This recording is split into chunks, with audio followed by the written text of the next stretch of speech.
introducing themselves. We just need the speakers to start. Sharon, shh, sit down. We're beginning.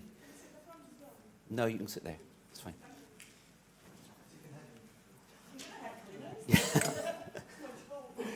So, welcome to the final executive session of the week. A couple of changes in the programme because a couple of the speakers have pulled out because they've left early.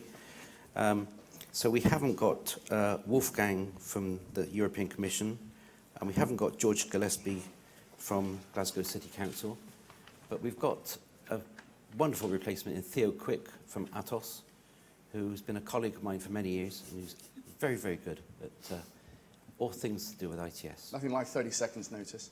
Yeah. And he was easily bribed by one cup of coffee. So I've been in lots of sessions this week, but I've never had to do this. But anyway, I have an emergency announcement to read out. Ladies and gentlemen, before we begin today, please may I have your attention. We do not anticipate any problems, but I would like to make you aware that should an emergency situation arise during today's proceedings, an announcement will be repeatedly broadcast stating the following: run for your lives. In case of this announcement, we leave. Okay? Thank you. That's that done. So, this is an interesting topic. Everything is changing. Everybody's talking about the digital revolution, how things are going to change, all the sensors that are going to be coming along in our cities and on our networks, how those are going to impact on everything we do with transportation. So we've got some really good speakers. We start off with a keynote speech from Paul Rose from AMI, and I've actually got a bio, so here we go. Paul is a technical director in AMI, one of the UK's leading infrastructure support service providers. He's responsible for leading on ITS technology, particularly in the urban environment. He has more than 26 years' experience in ITS solutions in the UK, Europe, and the Middle East, and Australia. He spent 18 years in various software engineering roles, specialising in embedded systems and telecommunications software in the oil and gas, water, and primarily ITS industries, with particular involvement in ITS standards. Well done, you. I didn't think you were going to read it out word for word, actually, Richard, but never mind. No, it's my benefit to know you are, really. So. Carry on. And he's got lots of qualifications, and he's brilliant. So, Paul. Thank you very much. Oh, I was going to do this for you, wasn't I? Shall I do it? Yeah, if you want. It's easy, isn't it? Yeah. Okay. Double click on It should be for someone Yeah, with all your involved in qualifications. technology. Yeah. Yeah, indeed. Doesn't always work like that, does it?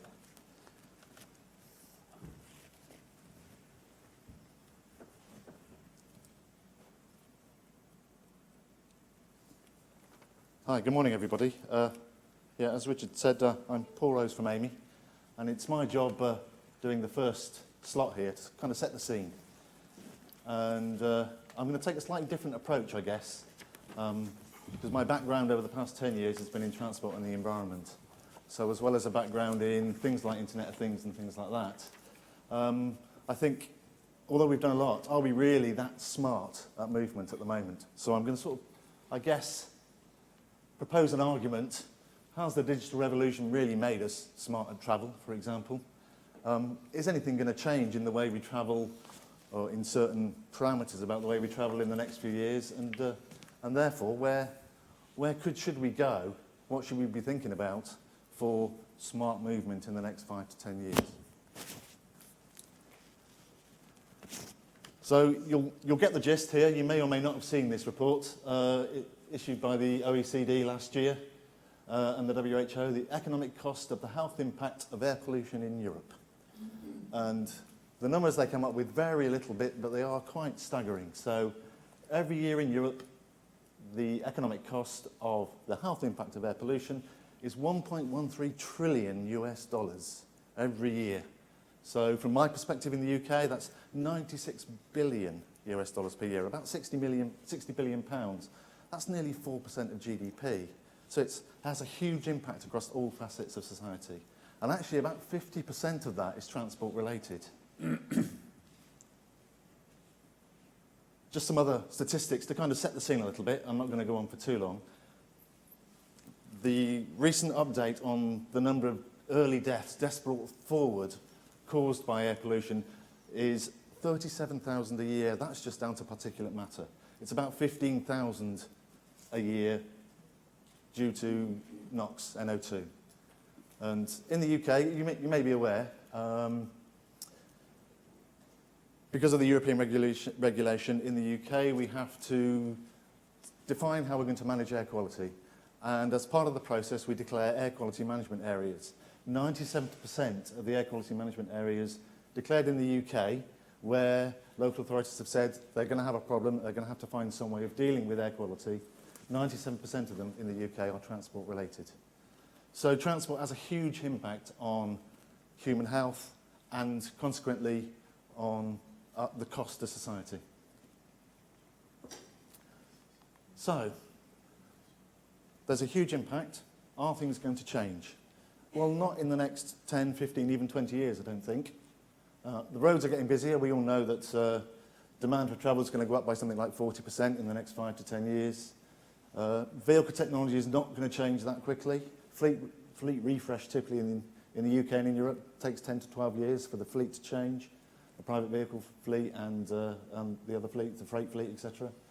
Low emission vehicles, not proposed to dominate the vehicle fleet until at least 2040, so that's 25 years away before we have technologies that aren't polluting the environment. The latest Euro 6 standards that came in from 2013, well, last year all the European governments agreed that from 2021 all new cars will still be allowed to emit 50% more than the defined NOx limit for this year of 80 micrograms per kilometre. And that's just the problems we know about. New problems are emerging as diesel engines, for example, get more efficient. They actually burn leaner, and there is some evidence that are actually producing directly from the tailpipe ammonia, which is obviously quite hazardous to health. So are things going to change in the short term? No, I don't think so. So I think we probably need to do something about it. The whole smart movement even, gives us an opportunity, I think, to try and do something in the next 5 to 10 years. So what I'm going to do is I'm going to maybe suggest one or two things. I'm not going to go into any detail because I think we could talk about that on the panel. But I think there are some things we could do to help. So, for example, we could be using the emerging vehicle-to-vehicle, cooperative vehicle technologies, standards, etc., to think about how you could route vehicles around a city automatically to avoid pollution hotspots. Obviously, that requires an awful lot of data. So things like the Internet of Things, big data, open data, collecting data from pervasive, temporally and spatially dense data points across a network will become very important. Similarly, as the V2I standards emerge and we define what sort of data we may get out of a vehicle, maybe we could be doing things like reporting vehicles' emissions real time, on the fly. I'm sure all the vehicle manufacturers will be quite happy to do that going forwards. Then that might lead on to more intelligent navigation. Some of these are emerging now where navigation tools, apps on phones are health sensitive. So you could pose the question, I've got asthma, I need to get from here to here. What's the best route for me to take today, for example? So just one or two ideas maybe that can promote some debate from our colleagues on the panel, some things to talk about, some things to think about how we could be smarter in being in smart movement, thinking about an environmental perspective maybe because it is a significant issue.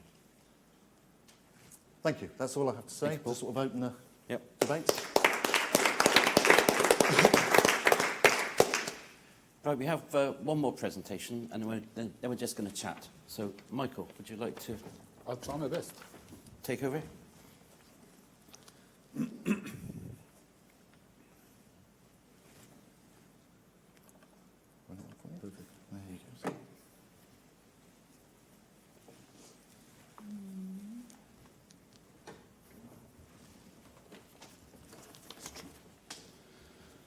So, topic of today's session, the connected individual. smart movements. Good question.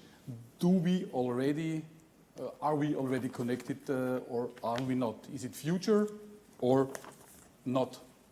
Well, probably today we are somewhere in between. Already in the early 60s, the increase in mobility took place. So we saw that an increase of the mobility demand showed up, of course followed with an increase of respective traffic. We can follow that trend, which is a type of mega trend, up to now, and it will, like said from Paul and stated from Paul as well, continue in the future. And in the very early times, of course, nobody was really thinking on the negative environmental impacts caused by such a tremendous increase in traffic. That started in the 80s.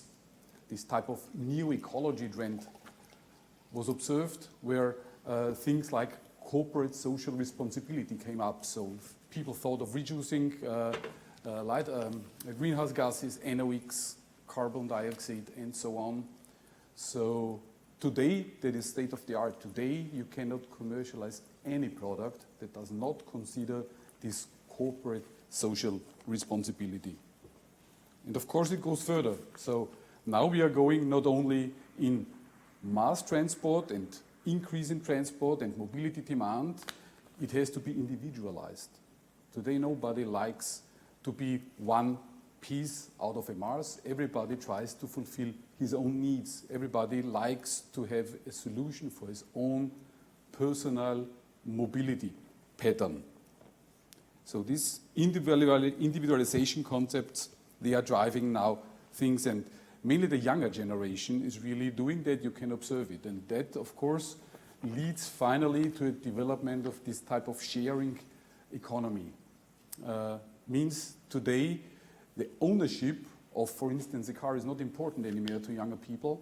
The much more important thing is, how can I go from A to B in the most cheap, convenient way? That is a very important development, which is, of course, driving car sharing models, pooling models, bicycle rents, share a trip, also Uber. All these measures are really supporting this new trend and the new developments in mobility industry. Of course, that is driven by the wide usage of digital technology, which you can see in the best way if you look what is used today on digital technology in the car industry. Networked vehicles, connected vehicles, vehicle technologies, vehicle-to-vehicle infrastructure, vehicle-to-infrastructure communication, everything is connected. And this combination of the automotive and digital technologies are really moving on this trend and supporting this trend. And it's a really nice recognition that a real modern car today has more technology on board than one of the first Airbuses that started in the early 70s, which is remarkable. And there is as well a change in behavior visible, because this technology also implies a change in mindset, because people slowly have to think on not driving actively my car, but more or less move to controlling the at least partly autonomous driving car, which is a real interesting and future-oriented development.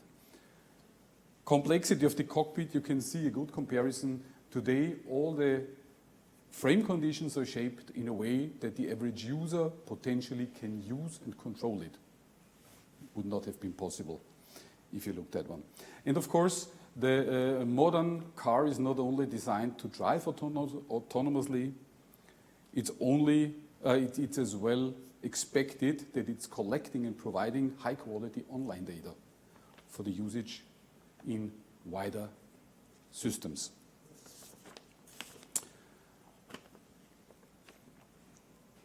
All this enables and leads to smooth travel. So today you can really easy find routes. You have timetable checking, safety information, trip advice. You can purchase your tickets, you can pay, you can do everything. Everything is going to the direction to be offered usage-based. Today, a lot of usage-based services are already out, and there will be many, many more in the future. And all this data that is available, of course, motivates a lot of people to use this information in a wider way. But it has to be fast, it has to be accessible fast, immediately. It has to be convenient. It has to be one mouse click, considering the individual behavior, your individual needs, and your location where you are today. So private transport modes will more and more come to support the public ones, and the public ones will get more and more individualized to support the overall transport solution. So synergies are visibly increasing in the different transport modes. There's a good example called Multibus, which is a system in the south of Germany, where really with the usage of small buses, there's a perfect management for those not peak hours, where a usual transport system would be much too expensive. And that is a very, very good synergetic thing with an end-to-end approach, mainly designed for elderly people, but a very, very good example. So this digital revolution, if you want to call it like that, already did a change in mindset on many, many aspects in all ways of life, work, education, and so on. And everything heads at the end of the day to a type of service called mobility as a service, because that's exactly the goal to reach at the end. Of course, there's related risks. All the applications and services we are using today are usually much more advanced than the technology that is responsible for protecting your personalized or individual private data. It's a very big concern of people. Malfunctioning. Of course, if you rely on this type of services and technology, you have to be capable to rely on it. So it's not only if a malfunction turns out a very, very big personal exposure, it could even lead to legal trouble if you just take as example the autonomous driving. What if an accident happens? A very, very crucial point at the moment to be heavily discussed. And some things which are also very critical, the potential social exclusion, because being modern, using all these modern technologies, also bears the risk that there are groups in the population that simply cannot afford all the modern, nice gimmicks that are capable to do all the things everybody's using. Not to talk about people, potentially elderly people, that simply are not capable anymore to use and operate this technology. However, at the end of the day, I think the most important thing is that behavior is changed, and all the ITS and IMS solutions are just supportive to that. At the end of the day, it has to be the mindset that changes, and to do that, it is really necessary to solve all the individual, irrational, and emotional mobility needs the individual has. Thank you very much. Thank you, Michael.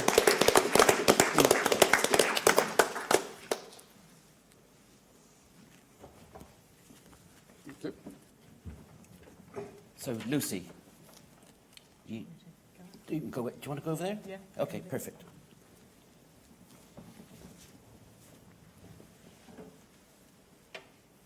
I met Lucy a couple of years ago, and she's a complete inspiration. Thank you very much. So I don't have any slides, so I'm just going to talk from my notes. For those who don't know me, I lead on innovation and mobility as a service at the Department for Transport, and also now at the Centre for Connected and Autonomous Vehicles.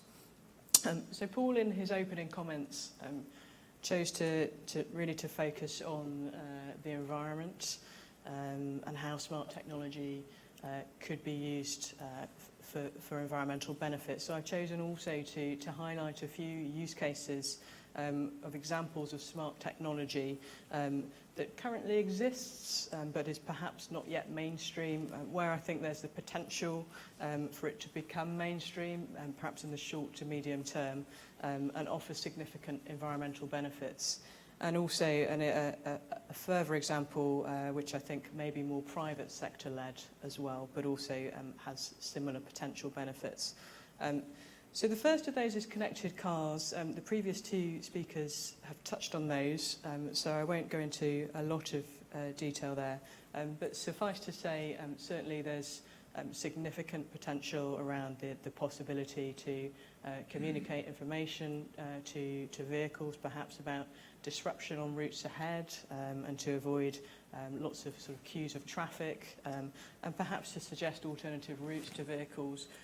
Maybe if you've got particular localised information about local air pollution, local air quality, if you want to encourage drivers to instead take different routes so you can manage that at a local level. The second area is smarter parking. So incidences of people circling around, driving around, looking for a parking space, sometimes can take quite a while to find one. That contributes significantly to congestion and to emissions and poor air quality, particularly in city centres. So this is an area of keen interest for the department. We're funding some work at the moment in Westminster, so we're working with Westminster City Council, and we've got there a network of over 3,400 RFID-equipped vehicle detection sensors, and they can register whether a parking bay is occupied or vacant. And then we're linking that information in real time to Westminster Council's an app that they developed called Park Right. And then drivers who have that app can use it to find the location of the vacant bays, and also to get driving instructions so that they can drive to those particular spaces. And just on that point, I'll just quickly mention as well, we will also be running a CITS competition, which will include smart parking schemes. There will be £1 million available as part of that competition. So if you would like more information, I don't have all the details with me now, but by all means, please feel free to approach me afterwards and I'll make sure you get them. Third area that I wanted to talk about was smart technology, sensors and intelligent infrastructure for monitoring and managing fleet and infrastructure. So this is something that's of particular interest to the rail part of the department. So, for example, embedding sensors in things like rail track, also in the vehicles themselves, and getting this continuous reporting information, telling you the condition of your rolling stock, telling you the condition of your tracks. And by getting that kind of information, you can then be very proactive about maintaining your infrastructure and ensuring that it's kept in good condition, and avoiding some of the delays and disruption that might be caused by taking a more reactive approach. On the road side, there are also some examples there. So we have, for example, looked at sensors embedded in the road that can very accurately measure road temperature over continuous distances. And that sort of information allows us to do things like more intelligent road gritting in bad weather conditions. So rather than gritting the entire network, we can do only the bits that are actually required. So obviously that's more cost effective, but also means that we don't have the emissions profile of vehicles going out and doing the whole network. And then the final area that I wanted to talk about, and that I think will perhaps be a little bit more potentially private sector led, is the potential for new business models that might perhaps be supported by IoT technologies and location-based services. So one example of those, Michael, I think it was, talked about the sharing economy. We're starting to see the emergence of business models that are, if you like, the sharing economy for deliveries. So these are sort of Airbnb for freight. So one example is a startup company called Nimber. Their sort of strapline is ship anything with someone going that way anyway. So it'd be interesting to see if those sorts of models are successful and begin to grow. Will they be able to reduce the number of vehicles on the road associated with freight and logistics and those last mile deliveries? And then also in the same space around new business models, There are examples, so some of my colleagues went to the Netherlands to see an example of iBeacon technology and Bluetooth low energy on the mobile phone. And that was essentially pushing retail offers to people's mobile phones based on their location and also their personal profile. And it's not that difficult to think about how that could evolve in the future to potentially to encourage behavioural change. So, for example, the next train is very crowded, but if you are happy to wait 10 minutes for the one afterwards, you can have a half-price coffee in the cafe at the station. So effectively spreading the peak.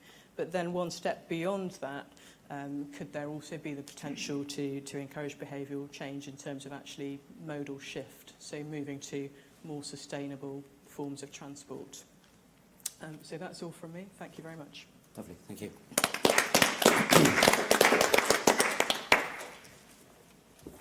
Theo, I know I only dragged you in about 5 minutes ago, but I'm going to go up there and talk anyway. carry on. Thank you. I knew you would.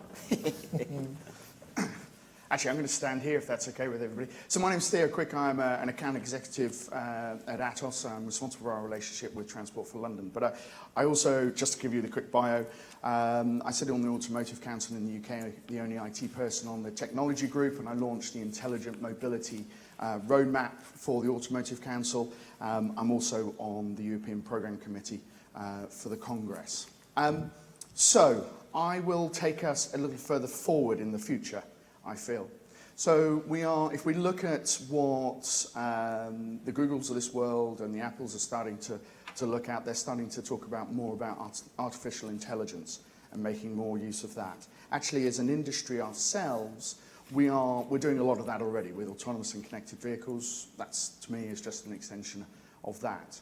But I think as a populace, we're going to become more and more used to having machines be more interactive in our controlling what we actually do. So in a world where we have high-performance computing, so Atos is one of the 5 high-performance computing organizations in the world. We're the only one in Europe. So where you can take all that data in and start really crunching it, and we know what we've been able to do with mobile phones in our pockets and be able to take that forward in provision of information. But at these congresses for the last 5, 6, 7, 8 years that I've been attending, we've always been talking about nudge and changing behavior and things like that. But with the introduction of new disruptive technologies like Uber and things like that, actually we've seen an increase in our roads. So I think the stat I hear is 10% of traffic in central London now is related to Uber. So is the nudge working? So we can now zoom further forward, and we have autonomous vehicles, we have mass, and as an individual, I have a lot of individual services, but I now have the compute power to do a lot more than we currently do today. So we manage the network or the public services in a way that we predict or try to predict what the demand is going to be. And then we're going to see how we can then influence that demand to either extend the peaks or to nudge people to do something in a different way. Well, let's move further forward into that world where we're now pressing a button and our autonomous vehicle is coming to our front door, ready to start our journey to somewhere else. It's full of freight because it's going to deliver that along the way. And I'm in a world where my AI is telling me that I've got 3 meetings today, and actually it's organising it in the background, that it's juggling things around for me without me intervening with it. But now, in that world, why do I choose my route to get to my destination? So coming back to today's, and some of the presentations we saw, so when we're looking at micro and eco micro navigation, to move cars away from sensitive hotspots, well, in that world in the future, why don't we just optimize the network using that high-power computing that will become just the standard of the day, to actually tell people that they need to get in the car the car will be there at 8 a.m. They will still get to their destination at 9 a.m., but you don't care how you actually get there. And I think that's the point of the congresses for me, is the combination of business all the way through to academia, and with the policymakers in there. It's those kind of conversations that we need to start thinking about. What policies do we need to start thinking about now? Because it takes so long to get it through. So that in 20 or 30 years, when that world is a little bit more of reality, perhaps, then we are ready to be able to drive that to the next step. So I thought I would take us much further in the future, Richard, just to start us off, and perhaps we can then pull it back a bit narrower. Very good. Paul, yes, you started, so the other people have had a chance to slightly react to what you said. Is there any reaction that you'd like to start with? I think the thing that worries me, and I'm a technologist, so I love all the changing technology. The thing that worries me is things like, for example, smart parking approaches, autonomous vehicles. Are they just going to encourage people to travel more, to drive more, to want more individual travel? They probably are. So don't we have to start thinking about the policy now, like you said, about, well, yes, we have to allow people their individual choices, but we have to all take responsibility for what that means. And we have to think about our modes of travel and things like that. So, yes, we need to travel more, but yes, we also need to find ways where the number of vehicles on the road is going down. And that can only be driven, I think, ultimately by policy decisions. And thinking about it now, thinking about what does that mean? What will autonomous vehicles mean in 20 years' time? Interesting, because there's been a lot of discussion about mobility as a service this week, and I'm particularly keen on it. I think it's a great idea, but I think we've got to the position now where the administrative, organisational, institutional aspects that we're dealing with are now so far behind what technology can deliver that it's those administrations which are holding back the advances. I think as an industry, we've been particularly poor at helping people exploit the IT backbone, like Theo was saying. So you have a back office system for a bike hire scheme with names and addresses, credit card details, journey details. You could have a congestion charge scheme with a back office with names and addresses, vehicle registrations, credit cards, journey details. You could have free flow tolling on an estuary crossing with its own back office, and you all know what's in the back office. And that's in a fairly small geographical area. And so if you then extrapolate that to all the other administrations that want to do the same thing, we're using all these siloed back office systems for individual small zone solutions and services. And the thing with mobility as a service, I think, is that it will almost inevitably break those barriers down, because I think it has to be a wider area than just the local administrations to be viable. Sorry, Theo. Yeah. Can I just get on my soapbox about open data for a moment? Yes. For the record, I love open data. I think it's brilliant. What I don't understand is why it's a one-way flow of open data. If cities make data available, part of the point of part of the provision of that, they should be able to have the reverse loop. So, for example, in that, why doesn't I sign into my Google account, I sign into my Apple account via different services that then authenticate via them who I am, and then enable that service to access information that those two organisations hold about me. Facebook does the same. So why doesn't a city do the same and therefore own the information about the traveller, and then have asked the request of somebody who can then personalise things more about me?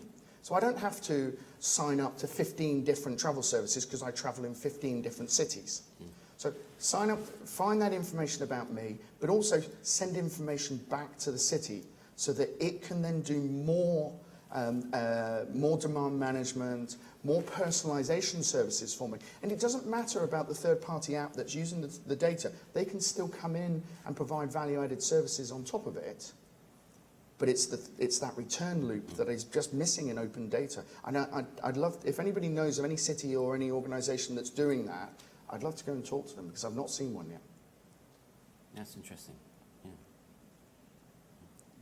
So, for me, the way that we're going to try, if we're going to tackle these big problems that we're all looking at, we have to organise ourselves in a much better way. Some of these aspects are fairly straightforward. Some of the things we could do, picking up Paul's point about congestion and pollution and the environment. In many ways, congestion in a city is a good thing because it's an indicator of lots of activity. If you've got a city, I think Milton Keynes is a city these days. Mm-hmm. Yeah. Mm-hmm. If you have a city like Milton Keynes, it doesn't actually feel like a city because there isn't any congestion.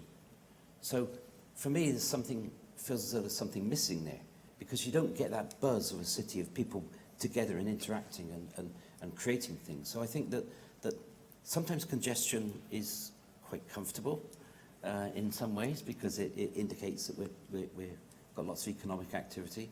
But I think when it comes to congestion and air pollution, we should just be a bit smarter about it. If congestion is inevitable, let's decide where we're going to have it, not just let it form itself.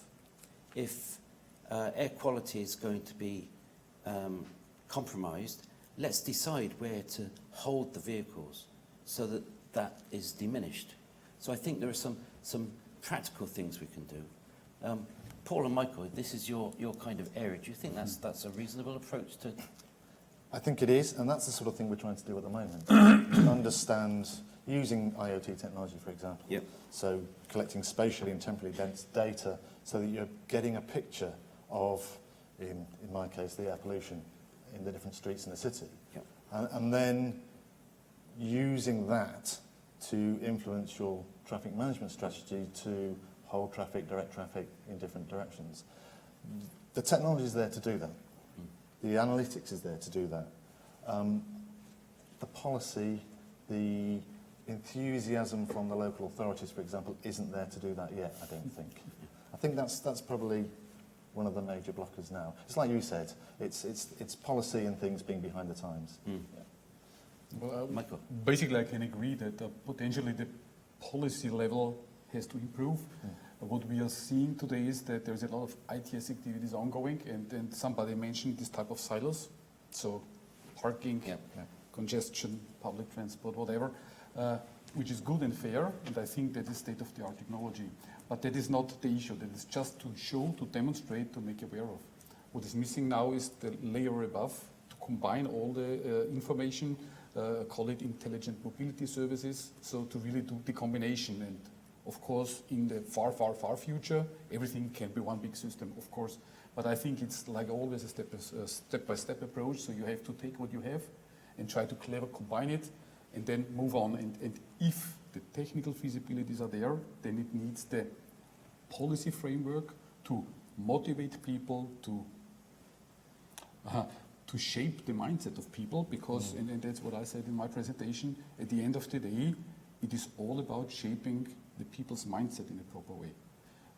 Make it expensive to travel in peak hours, but on the opposite side, offer a very convenient way to do it 5 minutes later. Or the coffee that you get free of if you take the next train. So I think there are a lot of models where you don't need to force people, but people start thinking and they do it by themselves. But all what we have today is technology that supports. Lucy, I don't want to put you on the spot. Just on that point, so Yep. someone sort of said, why haven't local authorities already done this? I think just one of the things we need to recognise is that actually this is a really hard problem, and I think, so we talked about silos within transport, say parking and congestion and all these different silos within transport, but I think also there needs to be an understanding of why people are travelling, and so it's not just sort of the transport layer, it's also, you know, where are people going? Is this area congested because there's a school there or a hospital, or there's lots of employment there, businesses? So I think really kind of understanding that sort of city level picture of things So that then means that it's also transport policy people talking to education policy people, talking to health policy people. So it's I think it's it's a very complex picture. Yeah. And do you think that I know there are gradual moves for local authorities to bundle themselves together to look at procurement. Do you think that's something that will accelerate over the next 5 to 10 years? The honest answer is I don't know. Whether it will accelerate, I don't know. I think it may kind of grow organically. Yeah. I think it's worth pointing out there is increasing recognition that it is, we need to break down the silos. So I know, for example, now there is a combined in the UK DFD and DEFRA working group on transport-related air pollution. So things are starting to change, but it will take a lot of time. I'd like to pick up a point that Lucy raised about targeted information to your mobile phone. My experience of this with Facebook has been a bit unsatisfactory, I must say. I had the misfortune to organise a funeral, and I put some stuff up on Facebook about it. And for the next 3 months, people were trying to sell me more funerals. And it just because I did one, it didn't mean that it became my passion. So I think there is some way to go before this targeted information is actually accepted. Yeah, I agree, but I think there's also, there's a significant commercial incentive there for people to refine the business models. So I think we're probably likely to see that happen comparatively quickly, I would think. But that's a particularly unfortunate example that you've just given. I think, Richard, that my understanding is that we all talk about anonymous data. Yeah. And we all understand that anonymous data means that we get segmented into it. I think actually the law says is that the number of people in a segment can be as low as 25. So you're being anonymized down to 25 people, like-minded people. And I don't think at the moment the solutions, there's only a couple of companies that can actually take it down to that level. But we do know that some of the mobile phone operators are obviously looking at what you're seeing going through. I think we've seen one operator starting to block adverts somewhere around the world. Other operators who are actually changing the adverts that you're seeing as they try to monetize that there. But I think as we see that anonymous segmentation become more prevalent around the world, down to that 25, and I think people are trying to push the limits even more, at which point I start to question, well, why do we bother anonymizing them? It's just treat me as an individual, know who I am. If I'm happy to give you my data and I opt in or whatever the method is, then allow it. And I think that's the same with transport services. You can get a little bit more targeted. Yeah. Yes, please. I will open it up to the audience because we're such a small group. Let's make it a workshop. Matt McDonald, Southampton University. As you get older, you forget the things that happened more recently, but you remember the things further back. Nothing that has been, in any of the ideas that have been put up now, were not discussed and analysed in Drive 1 30 years ago. There is nothing there that is new. What has developed is the opportunities of getting the integrated information and moving that forward. And if we say, take for example, the storing vehicles in locations which are more acceptable, then all of the modelling work shows that with levels of congestion and the network conditions that we have, there aren't sufficient places to store them. It doesn't actually work in practice. So a lot of the concepts have either been taken forward or are not really particularly moving forward. And fundamentally, what came out at that stage and what is still there is there is a fundamental lack of capacity. So either we reduce the amount of traffic with quite aggressive policy issues and ensure that at the same time there are alternatives coming up, we will get nowhere. The technology, the information to travellers will not work. I mean, there is the case of the park and ride system that was put in to Bristol.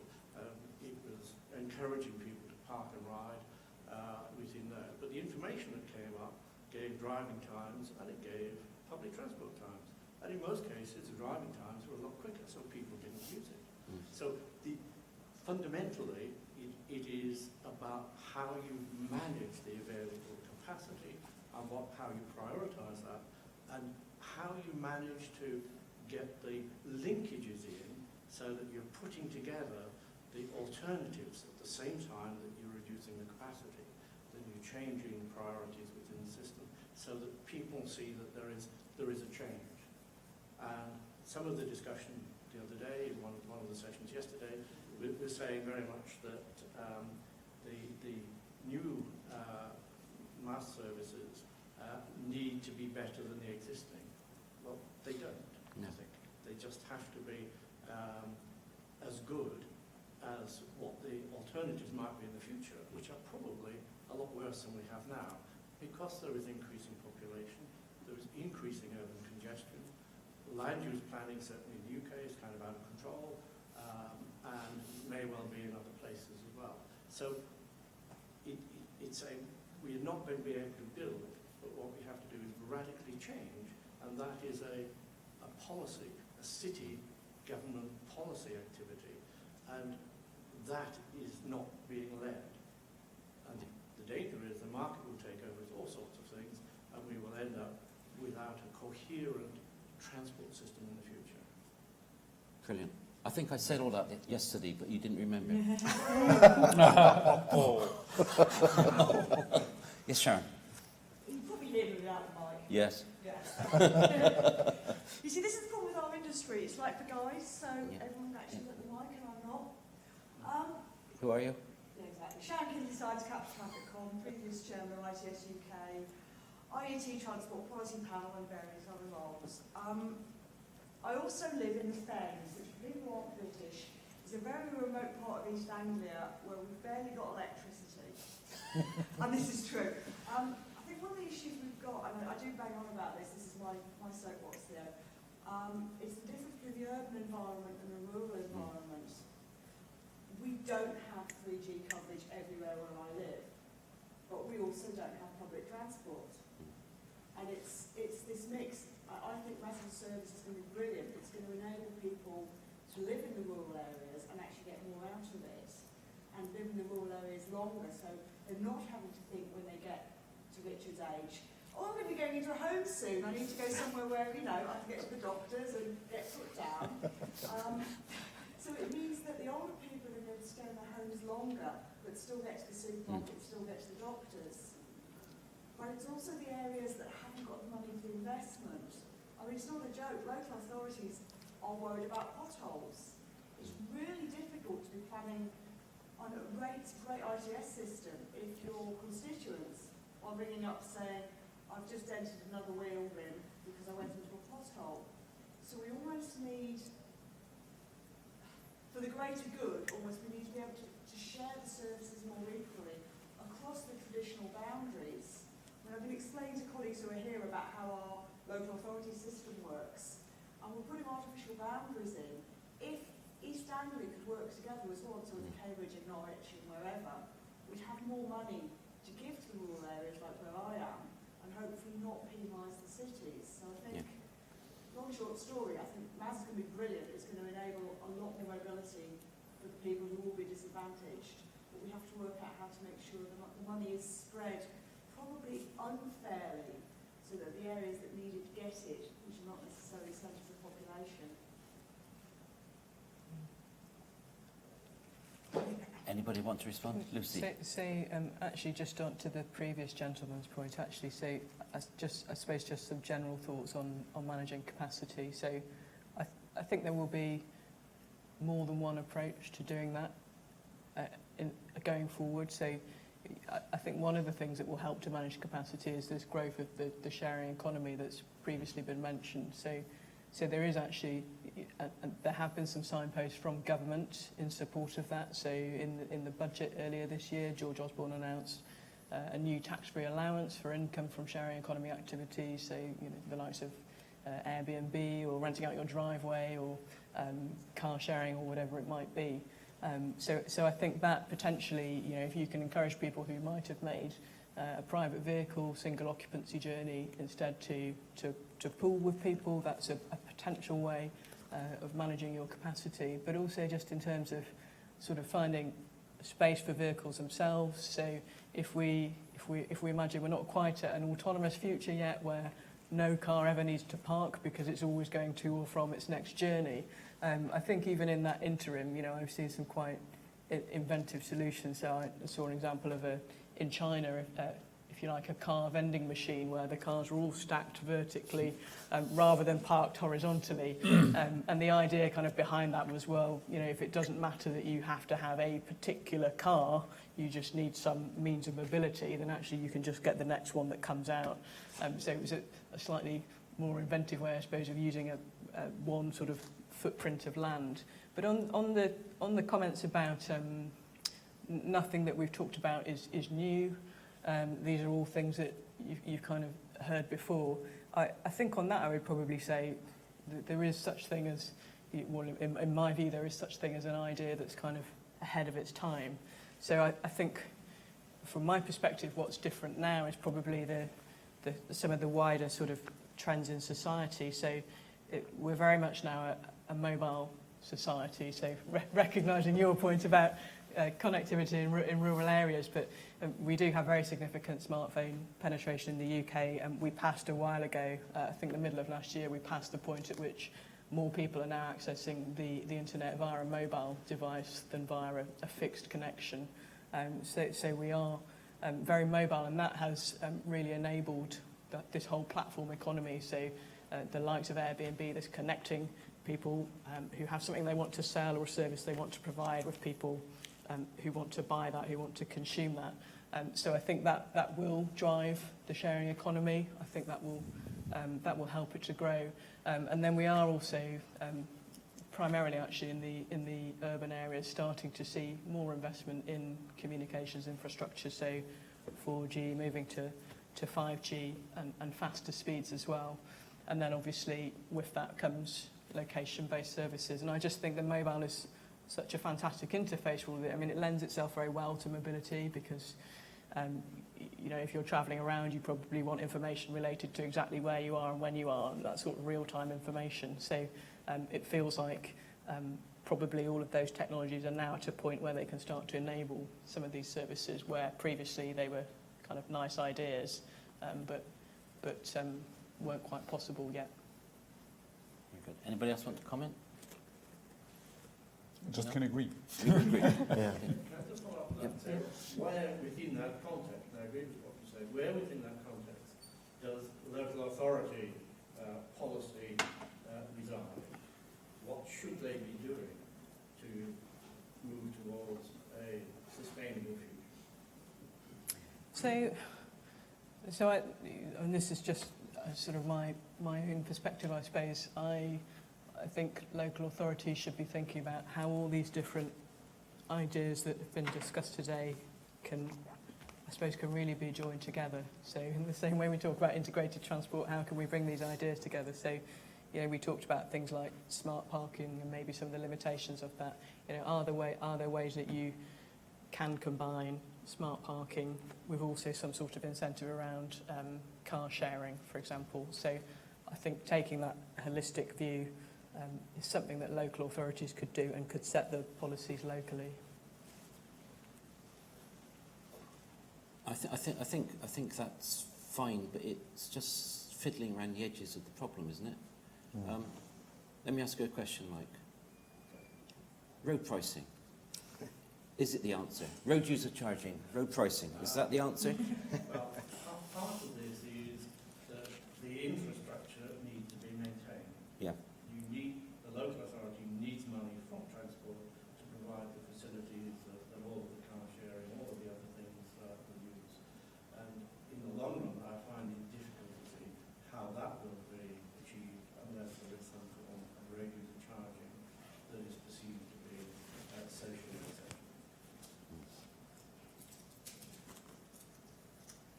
Well, just to quickly come back, and again, this is Yeah. just my view, I think probably the only way we might find a kind of politically and socially acceptable way of doing that might be through some sort of mobility as a service. Effectively using sort of pricing adjustments to control some of the kind of elements of a mobility as a service package, and in that way then the end customer doesn't necessarily sort of see those adjustments in the very kind of blunt way that they would through the road user charging in the way that it has previously been discussed. Do you think we'll see service level agreements as part of that? So if I've paid a premium for mobility as a service, because and I would expect some form of guarantee that if I set off at a certain point, that I will get to my destination when I expect to, not get.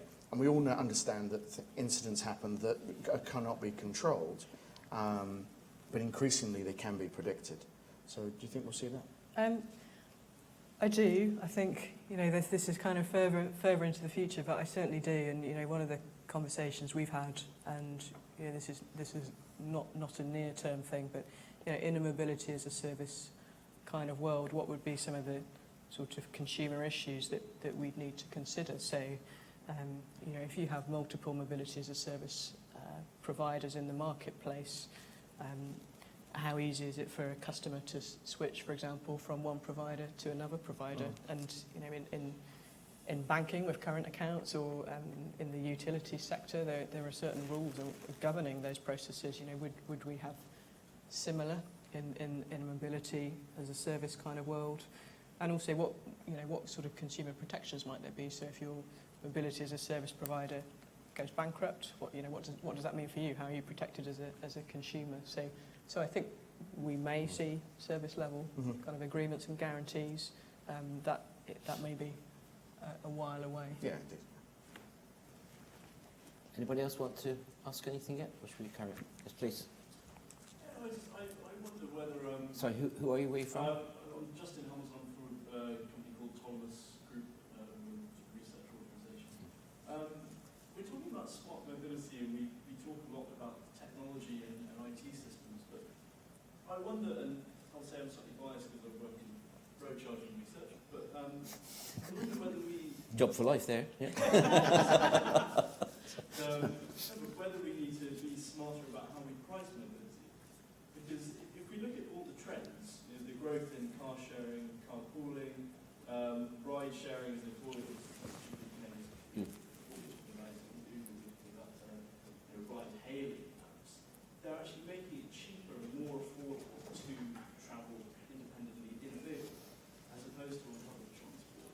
And there's a lot of talk about young people shunning car ownership, and I would suggest that's because it's too expensive to own a car, not because we prefer to share a car or something, it's because it's too expensive to own a car, certainly in an urban environment. But all of these trends make it cheaper and more affordable to get into a car. If I wanted to travel across London now, it would cost me £8 an hour to hire a zip car, but would it cost me just as much to take the tube or to take a bus and the tube? Probably. And so, do we actually need to look at how we price certainly roads transport and road mobility? It seems to me that what you're suggesting could be solved by road pricing. Thank you. Anybody want to respond to that? Or I suppose just to say it would be interesting to get some real-world data about the impacts of all of these kind of new businesses and new models. And someone mentioned earlier statistics about Uber maybe contributing to 10% of the traffic in London. I've seen various different estimates, so I'm never quite sure how reliable they are. On the point about sort of whether they encourage people to use car services more. So I make a long distance train journey regularly. I travel from London to Leeds. I have the option, because those are two big cities, I very often have the option to take a blah blah car, because somebody will be making that route at the same time, and often the price of a seat is maybe £15, which is cheaper than the train. But I mean, you could look at it both ways. You could say, well, actually, I'm encouraged, therefore, not to take this efficient kind of high capacity public transport, but actually potentially then there's a seat available for somebody who doesn't want to use blah blah car, or that option's not available to them or whatever. So I would be kind of interested to see some sort of data about the impact of some of these new business models. But I think, you know, one of the difficulties is that we don't necessarily have a lot of that at the moment because they're very new, and then the kind of information that we do have, you know, I'm not necessarily sure how sort of statistically robust it is, I suppose.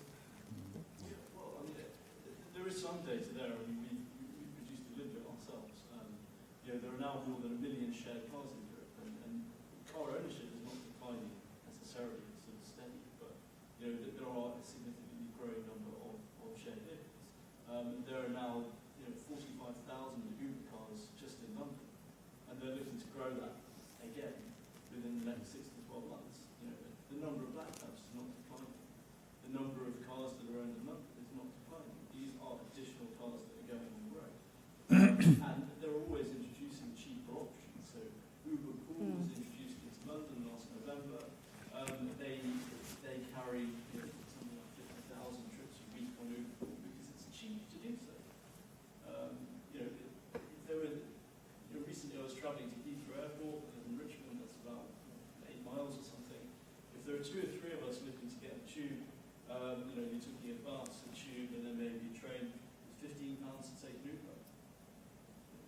I now choose to take the car because it's cheaper than taking public transport. That option didn't exist a year or two. Yeah, and so I guess just very quickly, because I don't want to monopolise the conversation. So do hear your point about the potential for these kind of almost like demand-responsive shared options potentially approaching price comparability with public transport. So you talked about Uber Pool. There are examples of like Liftline in the States where the same, and Bridge, where the same sorts of scenarios kind of have been seen. So I think, from our point of view, at the moment, rather than necessarily regulate against the kind of the things that we don't want, what we'd like to do is, what can we do as enabling actions to enable the existing public transport possibilities to become part of that ecosystem. So you can have offerings that are maybe, Tube plus Uber or something like that. So rather than making your whole journey in the car, you just do the sort of difficult bit, if you like. Can I ask a question back? Has anybody looked at road user pricing based on environmental impact, for example? I don't know. I mean, road pricing exists as it often is meeting competing demands. It is. Think about the congestion charge in London. It was designed to reduce congestion, but actually what it did is make a lot of people shift into low emission cars, which don't pay congestion. So actually, congestion levels have not fallen in the way that they should. And it turned Marylebone Road into one of the most polluted roads in the world. Yeah. Extrapolation of the discussion that we've just been having, though, is actually the public services have less revenue available to them, and therefore actually impacts the level of service that they can do, and so it will just decline and decline. So we have to then check and balance it back with some mechanism if we want to continue with some form of public service, or we're going to let the market forces do something completely different. Mike, you. I mean, if you're charging, it could be quite subtle. You could be charged for what you drive, how you drive, where you drive, when you drive, and whether you're providing a service as an additional passenger, or whatever you do. So it could be promoted, probably, acceptably, in a way of meeting targets, generating revenue that people find acceptable. Simply just paying to go into an area is a very crude approach, based on the vehicle and contents and where and when and so on. Then that's quite a nice concept, which technically is increasingly possible. Yeah.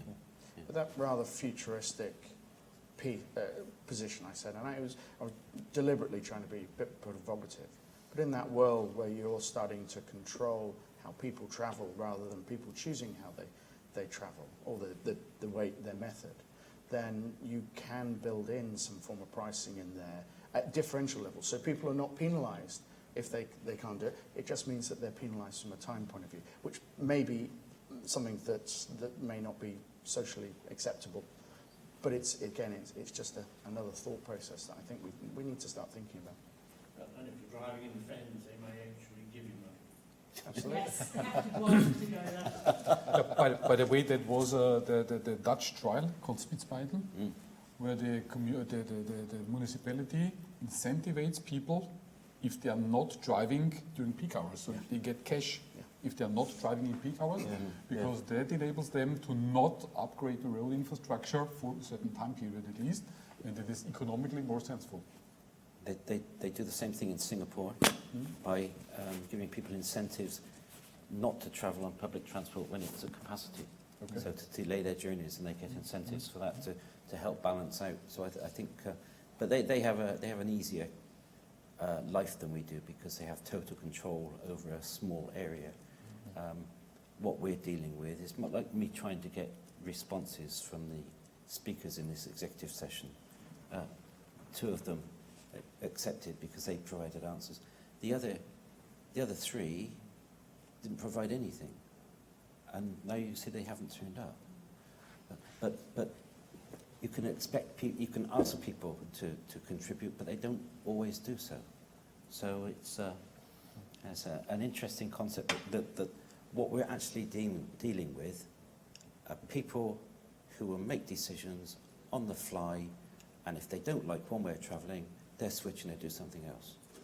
And that's a constant changing situation that it's almost impossible to understand how people are making those decisions sometimes. I was going to say, there's also the law of unexpected consequences.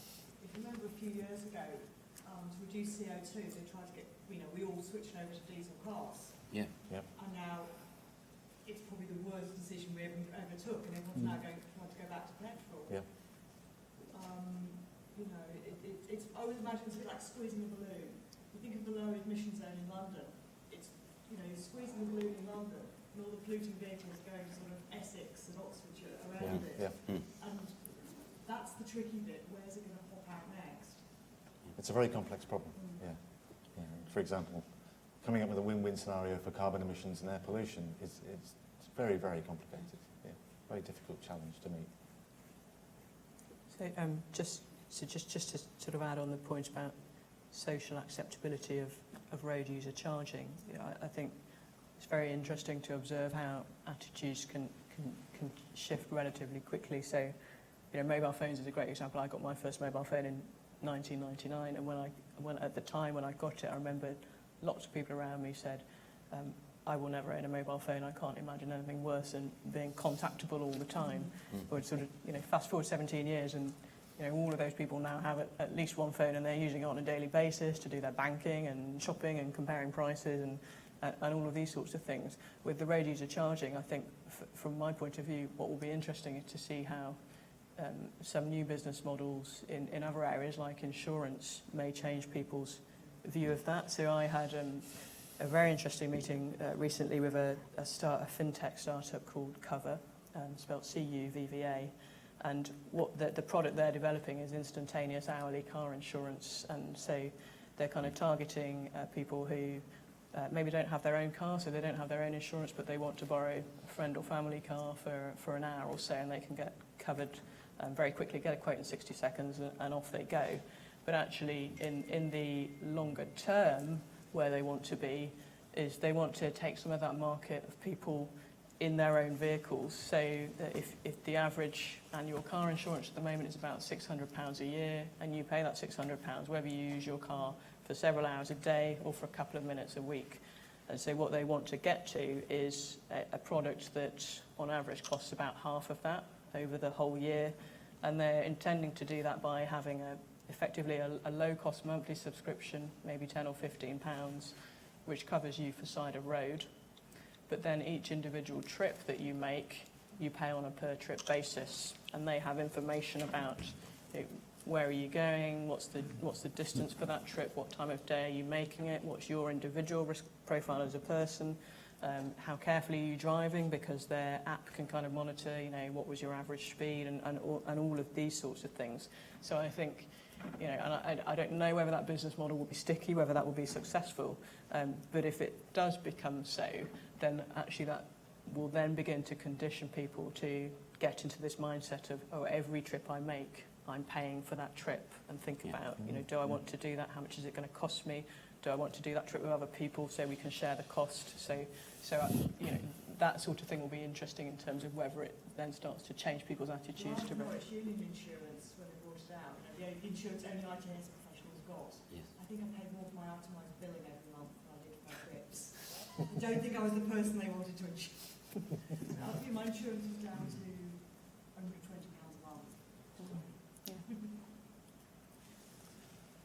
Can I just change Yes. tack and ask a question, mainly of Theo, because you made a really good point about open data earlier, and it seems to be a bit of a one-way street. Do you think things like non-proprietary data brokerage rules, data hubs, things like Hypercat, for example, will make a difference? I think they will. I think they will. It'll make a difference to the technologists, but I think what we're talking about here is the mindset of the local authorities and the public sector who have decided to do this. So the genie's out of the bottle now. Yeah. So some of the, if you look at all the commercial organisations, there is a war on the moment to hold on to that data because it's the value. It is the new currency. It is, yeah. And the public sector have just gone, thank you very much. And now going, we've got no money. Oh, you've just given away the asset that all the commercial organisations are scrambling for. So I think the technology's there today. Technology shouldn't be the answer to things. To me, this is about the mindset. And I would challenge, and I think Sharon made a good point, well, we need to worry about the potholes in the roads, and we need to worry about the infrastructure and making sure that it's there for the long term. But I would then also question whether local authorities are ready to receive that incoming data once we can make it available, and whether they've got what they can do with it once they've got it. Yeah. I'd like to ask you a question about Finland. Okay. Finland for me has always been, well, the Nordics have always been leaders in policy thinking for ITS. In Finland, last month they published a new the Finnish transport code, and the Finnish transport code looked at the 168 transport regulations they have on how you run taxis, how you license taxis, buses, and all kinds of things, and they've reduced it to 60. And the minister who published it was very pleased that she left the country the day she published it, because she was in Oslo with me at a conference. But what the Finns are trying to do is to reduce all the regulations so that they enable more innovation in the coming years, because they can see that there are lots of opportunities for making transport and mobility better by reducing the regulations. And I'm not an expert on Uber, but didn't Uber arrive because we had taxi regulations that stopped other people doing the similar sort of thing? So do you think that the regulations that we have are limiting us? Do we need to wipe some of them out so that we have a better opportunity for innovation? When we were just getting mic'd up, when we were introducing ourselves, actually I asked Lucy about whether from mobility as a service here in the UK, we've been quite forward in our deregulation of transportation and services, and opening up that market. And I think 2 or 3 years ago, people were looking at what's been going on in our rail system, things like that, and actually were quite jealous that they had that we have this market here. But I guess as we move to mobility as a service, does that make life easier, or does it make it more difficult? That was kind of so it's not an answer to your direct question. Do I think regulation is too much? I think probably yes, because we've got so much red tape, it just bogs down and slows down things. So to Sharon's point earlier about, we have a concept in IT of two-speed IT. So you've got all the disruption and the innovation, but you've got to make sure that the infrastructure, which takes much longer, it goes at a very slower speed than the real digital transformation innovation stuff that you're doing elsewhere. So it's two-speed, and I think we need that in transport, and that will be driven by regulation. Anybody else want to respond to that?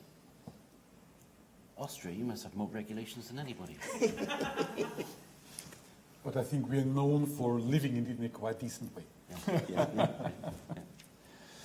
No, I don't feel that we are really limited, and I think Austria is a very good partner in innovative projects, using and applying all these modern technologies. And I feel we are, well, difficult to say because I'm finally not really observing that regulations, but I don't feel that it's not limiting innovation. It's not overburdening. No, I don't think so. If I put my environmental hat Please. on again. Yes.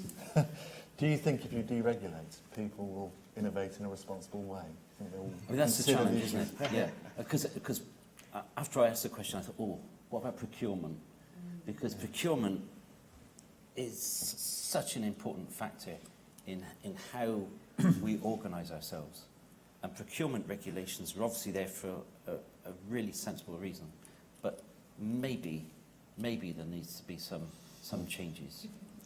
Probably if you talk about procurement regulations, which is one of my favorite topics, because Darren and myself, we were really trying to step into several projects, and I remember the first big one was the Lorry Road user charging program. Yeah. Honestly, a nightmare. From the procurement itself, from the way how it is done, from the formalisms, from the requirements. We have been sitting opposite 200 well-paid consultants that took us the air to breathe. So it Was he one of them? Sorry, I can't remember yet. But it was from. So if you talk about this type of regulations, then I agree there is room for improvement. Yeah. I bet you could really innovate in that environment. Probably, yes. You have to. Keep talking, I'm busy. Swipe left. I'm doing it. Can I ask another question? We, not so long ago, we were moving house and we looked at a very large number. I used the sat-nav on the car, very, very good, totally seamless. We did some studies, mainly of older people with Vodafone, in terms of guidance between an exact origin and destination, multimodal, walking elements, all the rest of it in there. And what they wanted was very much to ideally have somebody who knows what they're doing walking with them and telling them where to cross and where to go and which bus stop to go to and things like this. How far away are we from having that equivalent seamless information in our mobile phones? The guidance as an individual walking from here to get to the bus stop, to get the right bus stop, and know where to get off, know what train to get, etc. That total seamless guidance. Because that's what people want. Maybe younger people get a lot more information, but a lot of people don't actually want information. They, for a journey, they simply want to be told what to do, and if something goes wrong, for it to be picked up and said, now you do this instead. So just on that, so I would argue that service already exists through things like City Mapper or even just Google Maps, where you can put in an A to B, and you put in your own preferences. So if you just want walking directions, you can ask for that, and you will also get rerouting directions if there is some sort of disruption. So you will get that in real time. I do get a lot of feedback that there are parts of society who maybe are not able to use a technology for whatever reason, and I think what's more interesting maybe for me for those people is whether you can have perhaps slightly more simple versions. So I don't mean a more simple mobile phone. I mean maybe something like a wristband, with some sort of communication that can communicate with infrastructure like street lighting, signposts, street signs and things that may also have this IoT kind of technology, which could potentially, maybe it just buzzes if you need to turn left, or actually a street sign talks to you, it recognises you're walking past and it says continue ahead, or whatever it might be. So whether those sorts of slightly more simple interfaces might be suitable for those people who can't use mobile phones, for example. I think so. Even with the mobile phone, people didn't want particularly to use the map. They wanted to turn left and it's 10 yards Yeah. down there, and then you get that bus. But don't get the first bus because the second one is more direct. And it's a full guidance. I think we're still not there as having that comprehensive information to say this is exactly the thing. This is, I have a friend who comes who does this every day. They know exactly what's happening. They tell you exactly what to do at each location and recover the journey. So City Mapper does do that, but I recognise that is we're going back to Sharon's point. It is just for those large urban environments at the moment. And I think actually that in the UK, Google Maps, I think a month ago, launched Google Drive, which if you've got Maps, you've got Drive. And literally, you just press that button, and it then predicts where you're going, and then we'll start guessing based on previous history. And then we'll start telling you about route deviations from there. So you don't even need to tell it where you're going now. It's getting that sophisticated. But I think, it's not universal. I totally agree with you. I think what I would like to see built into it, so it's not a glorified advert for City Mapper around here, but it even tells you which part of which end of the train to sit, because of your connection from there, you're going to be closer to the exit.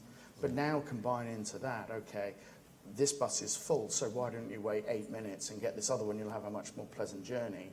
But equally, it now tells me when to leave the house to go and start my commute. So I think we're getting there. I think we'll see more services coming through. And I'd like to see other innovators in this space. I think to be truly inclusive, you still need a lot more data. So, for example, the point I made earlier about wanting a walking route in a city if you're asthmatic and you can avoid the pollution hotspots. Or if you're blind, can you find the pedestrian crossings that are truly accessible? All that sort of stuff. And you need all the data about that before you can obviously make those tools available. Yes, please. Just in time.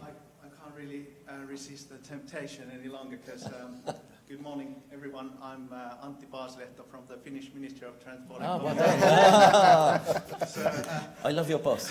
well, thank you, I love her as well. Yeah. Just going back to what you said about cutting the red tape, obviously that's one of the main aims in that legislative project that our minister has initiated. But on the other hand, we have to keep in mind that we want to make a systemic change as well, because our current transport system is based on the use of private cars, and the utilization rate of those private cars is really low. So we have to give the businesses and the people the possibility to use something else than the private cars. And that's also one of the key ideas in the legislation now. We have 5 different levels in our new mobility ecosystem. We have the transport network that is there. We have the intelligent communication networks that works pretty well everywhere already because the ICT development has been very fast. Then we have the intelligent transport network. So we have in the transport network the intelligent equipment there that make possible various things, and that's expanding rapidly. And as you said, the technology is there. We think it is there as well. Then on top of that, we have the data layer, the data level, the cloud services, the database services. And on top, the 5th level is the MaaS, the mobility as a service. And we try to make a world where all these levels work interconnected together very smoothly, so that when a person, a business wants to have mobility, they can get it very easy. They don't have to worry about how do I do my routing and so on. I call my operator and say, look, I have to be there at that time, or my goods have to be there, organize it, and in a minute I get a message back where I have the details, who will pick me up from where, and then I don't have to worry at all, because the mass operator has taken care of everything, and I will be at my destination as I wanted, and I can pay very easily on my device, or there are going to be other arrangements as well. And the general legislation as concerns consumer protection that the UK Department of Transport representative raised, we have a lot of legislation already on consumer protection, so we don't see that we really have to legislate more than necessary. Obviously, there are perhaps certain places where we have to add some red tape, unfortunately, but obviously we want to take care of our customers and citizens. So that's very briefly what I wanted to add. Perfect, thank you. I'm glad that you eventually came forward. It reminds me, I mean, that was brilliant, but it reminds me what Risto Kumala from Finland told me once. He said, how do you tell an extrovert Finn? An extrovert Finn looks at your shoes when he talks to you. So I'm really pleased that you stepped forward. I think Finland is brilliant, is really a leader in this. And I was going to say something else to wrap up, but I think that sums it up perfectly. So I think we'll stop. Really grateful to the panel, particularly to Lucy for stepping in just over a week ago, and to Theo stepping in 95 minutes ago. And I'd just like you to thank the panel in a long way. So thank you very much. Oh, and thank you for being a good audience and joining in.